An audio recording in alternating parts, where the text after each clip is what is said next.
Hi guys! For today's rest video, magluluto kami ng tinolang manok. Ito ang mga ingredients. Sibuyas, luya, papaya, bawang, sili, dahon ng sili at manok. Tara guys, samahan nyo ako magluto. Una, naglagay na ako ng mantika sa mainit na kaldero. Tapos, nilagay ko na yung bawang. Igisa lang natin ito hanggang maging brown. Pagkatapos, isunod na rin natin ang sibuyas at luya. Pinagsabay ko na sila guys. Sunod na rin natin ilagay yung manok. Igisa-gisa lang din natin ito ng konti.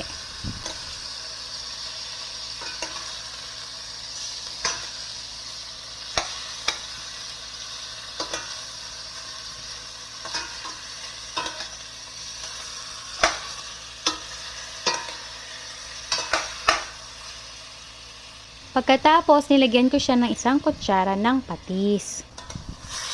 Tapos, halu-haluin lang natin siya.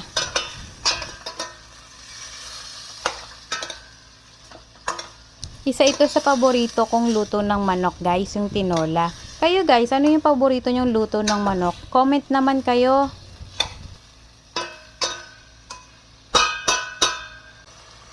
After natin sangkutsahin guys, naglagay ako ng 3 basong tubig. Pagkatapos yan guys, takpan natin at pakuluan ng ilang minuto. Pagkatapos natin pakuluan guys, lagay naman natin yung papaya.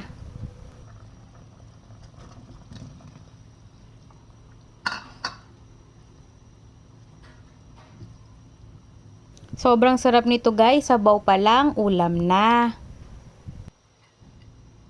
Pagkatapos takpan ulit natin, pakuluan ulit natin ng ilang minuto. Pagkatapos yan guys, timplahan na natin, maglagay tayo ng asin at ng paminta. Comment naman kayo guys kung taga saan kayo para alam ko kung saan nakarating tong video ko.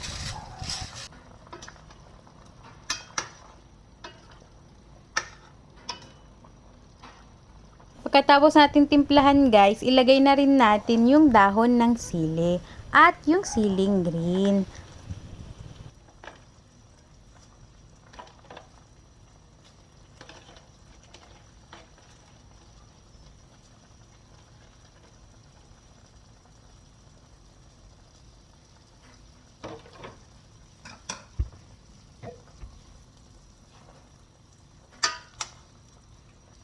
Pakuluan lang ulit natin ng 1 minuto guys. Pagkatapos nyan, okay na yan, luto na yan.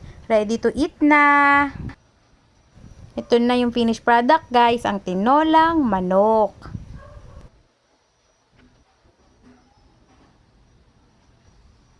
Tara, tikman na natin.